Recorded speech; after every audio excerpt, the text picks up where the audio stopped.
So the first keynote speaker is, we're going to welcome Carolyn Rosé, who is here right now. She is a professor at the Human-Computer Interaction Institute at Carnegie Mellon. And her presentation is about social analytics. Just like I said, it's a new kind of instrument. Go ahead, Carolyn. Great. Okay. 1 second. Okay, great. Okay, so I think that the work that's going to be discussed in this session on analytics and assessment really goes hand in hand with the systems that we looked at in the last session. And in fact, I'm going to talk a lot about how assessment of social interaction is embedded within instructional technologies in this work. But the higher order bit, I think, is that in order to be able to do either automated assessment of something or support of something, we have to understand what that something is and how it relates to learning. And so that's going to be the most important theme throughout all of what I'm going to talk about in these next few minutes. So a lot of the work that I have done over the past decades has been on modeling social interaction, and especially through conversation. And the central thrust of that has been on looking at how students work to build shared understanding or build knowledge together. But even though that's the primary focus, the most important thing that we want to achieve in these learning discussions, there are other processes that support that happening. And so we often analyze the other supporting processes as a way of setting up preconditions for what we really want to get to eventually.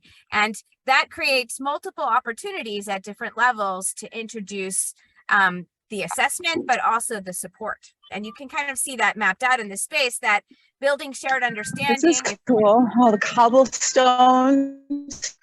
Sorry. These are cobblestones, are they? Or cobble. Mute people. Mute. Okay, great. Okay, so building shared understanding is predicated on basic processes of deep listening, comparing of mental models, and sharing of insights. And these things happen most well when there's an underlying orientation of respect, interest, and self-efficacy among the students. And so, and then on the other side, when we see this building of shared understanding, this exchange of ideas, this building of new ideas together, impact on learning, expertise transfer, and group task success. So these effective team processes, including that central process of building knowledge together, have important outcomes that we care about, like productivity, work quality, and learning. But when something interferes with those processes, and that's why assessment of those processes is important first, is because then in order to restore the productivity, work quality, and learning, we have to correct what's wrong in those processes. And so we think of what we're building in this space primarily as a kind of scaffolding. It's scaffolding for conversational processes in the case of the kind of work on social analytics that I do. And those conversational processes support learning processes at the cognitive, metacognitive, and social level, and ultimately learning. So even though the conversation itself isn't directly impacting learning, it's supporting an environment in which the learning processes can proceed well and lead to increased learning. And we normally embed these assessments in collaborative learning environments, but I'm not going to talk a huge amount about those environments, but being able to do the assessment in real time, and Bev mentioned timing of assessment is important here, allows us to use that assessment to trigger interventions that scaffold the processes and lead to better learning. So as I said, the assessment and the instruction go hand in hand. And a lot of the instructional technology that I work on is also conversational. And I'd say it has its foundation way back in 1970, the year I was born. My former department head was involved in a project called Scholar, where that was really early tutorial dialogue technology. And right around the time that I got into the field, things had substantially advanced in terms of going from purely text-based interaction to speech and gesture, and more structured support for conversations. And then eventually into using that to support collaborative learning. And most recently, to move more into a multimodal kind of space. And again, I think that this really dovetails with a lot of what Erin was already discussing.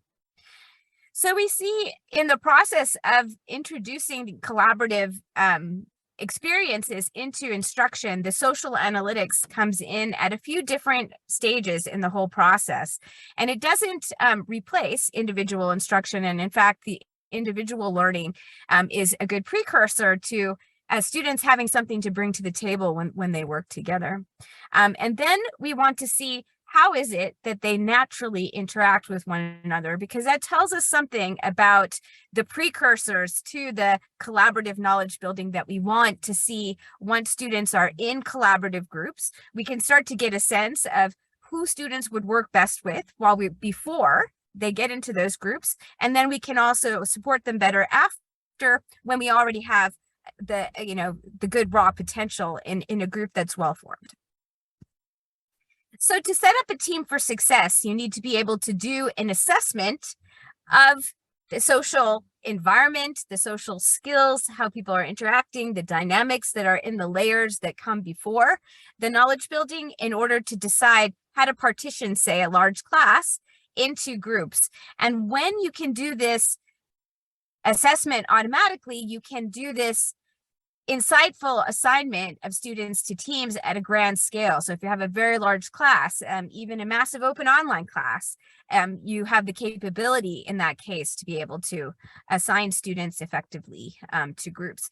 And so we worked on this technology for doing the assessment in a large online course of conversations that happen in a discussion forum based on individual work as the basis for assessment of collaboration potential between pairs of students, and then used an approximate constraint satisfaction algorithm to partition the class in a way that would maximize across the whole class within groups the collaboration potential. And we first, and somebody mentioned Amazon Mechanical Turk is a good way of making it possible to run lots of online studies. We developed a paradigm for using this for simulated classes so that we could look at the impact of partitioning classes one way or the other way. So one way being by maximizing the pairwise collaboration potential within groups, or not paying attention to that at all in the assignment, and comparing then how the groups did in terms of how they interacted with each other and what kinds of collaborative outcomes they produced. And on both fronts, we saw that doing the assessment as part of our partitioning of the class into groups had a positive impact on the collaboration, even apart from any kind of support for the collaboration that happened later. While the students were actually collaborating. And though that was a lab study context, we have actually used this. We evaluated it in a massive open online course. We've also used it in some of our large online courses at Carnegie Mellon.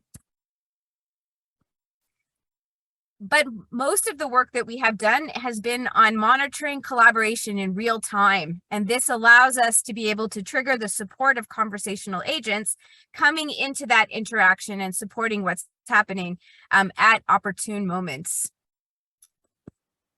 And so this is where our work in collaboration environments comes in. And we've done this work in many, many different contexts all throughout K-12, but usually it's better, I find, to start working on a collaborative learning if you're looking at the discussion, starting around 6th grade, because earlier than that, the discussions just are not very rich in terms of being able to get some meat in there. But from around 6th grade, anywhere beyond that, we have worked in math, science, computer science, engineering, and environmental sciences. And through that, we have developed a lot of principles for the design of the conversational strategies. But I'm not going to talk a lot about that since that's not the focus of this talk. But my final part of this presentation is just yet another reason why keeping tabs on what's happening socially is important, even if it's not directly involved in the learning, but only in support of students being committed to their learning at all. And this was from a study that we did at the Western Governors Online University during COVID. So during COVID, we looked at how students who were hard hit by the pandemic versus students who were not changed in their participation on the platform. And you can see on the left here case counts in the US in the spring of 2020, and you see on the right over the same period of time the red bars, which are over time intensity of participation on the platform for students hard hit by the pandemic. And you can see as case counts were going up, they were really not that involved. And then the students who were not, that really followed a very kind of normal pattern. We also looked, and students on this platform are very lucky to be supported by a human mentor who calls them on average about every other week. On the left, we see these green bars that show on average how many interactions students not hard hit by the pandemic had with their course mentors over a period of time. And on the right, the same metric, but for students who were hard hit. And we see green bars being communications not related to COVID at all, and red ones, communications that were related to COVID. And so we see overall much more support that the mentors were focusing on the students who had been hard hit. Overall, they found on the platform, on average, students were absolutely as successful during the pandemic as they ever were. It was not an emergency transition to online instruction for them. And it gave us the opportunity just to look at, what was happening in people's engagement with their learning due to COVID. This structural equation model is what we use to assess the impact of those changes in support, and also the effect of COVID on student behavior, and then ultimately how successful they were in terms of meeting their requirements on the platform. And this is the last study that I'm going to talk about. So high COVID is a binary variable that says the student in question was one of those who was hard hit versus not. High support is a binary variable that says their mentor offered them more support or less support on average across the whole platform. Activity was the intensity of their involvement on average over the period of time. And then CUs earned, course units earned. How successful were they? And what we found was the only impact, and we had tested, this was the best fitting structural equation model, the best fitting one, only found a significant correlation between the high COVID impact variable and support. Didn't directly affect course units earned. The support affected student activity, and activity and support both affected course units earned. So we see that social support was really important to the students, and we wanted to see if we could increase the support students also were getting from each other, and whether that would have an impact on their success. So following that spring of 2020, we did this study. In 1 month, we sent emails out to 5,000 new students on the platform and invited them to be part of an onboarding study where in the experimental condition, I'll get to the conditions, but it was an onboarding activity that was sort of like a collaborative Jeopardy game where students would talk about the platform and also study skills. So 5,000 students got the email, 350 volunteered to be part of the study. They were randomly assigned to 3 different conditions. In one condition, they didn't do anything beyond the initial assessments and final assessments. There was like nothing in between. In a solo condition, in between, they did the Jeopardy activity and the study skills discussion just with the agent, not with anyone else being there. So they got all the content, but just not the social interaction. And then in the dyad condition, they did the activity with a partner student. And then our outcome variable was to look at whether the percentage of students within the 60-day window that completed at least one course unit. And so what we found is that in the control condition and the solo condition, 75% of students completed one course unit, and in the dyad condition 90% did. And we were actually very pleasantly amazed by this, because really the only difference is that for that 1 20-minute period of time, they met one other student and did a social thing with them, and then 60 days after they completed a course unit, and we didn't do anything else after that one onboarding activity that was totally automatic. And I think that what that shows is how powerful it is not to feel alone, and that the social processes might not be what directly influences learning, but they do have a very strong relevance to learning, and we need to be able to see that from a research standpoint, and we need to be able to see that while it's happening so that we can offer support, and we need to be able to offer support in that area. So in conclusion, I would say there's a lot of evidence that collaborative processes support learning. Social analytics enable setting up teams for success and supporting teams in real time. And the technology is mature enough for really large scale deployments. And so I hope that there will be more discussions along these lines. We have tools to offer through our Simon Toolkit, and I'll be happy to answer questions later. Great. Thank you very much, Carolyn. Do we have questions right off the bat?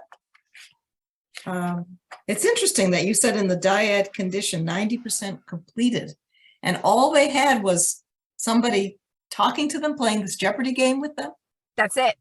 That was the only difference, is that when they did the Jeopardy game, they had another student in there with them.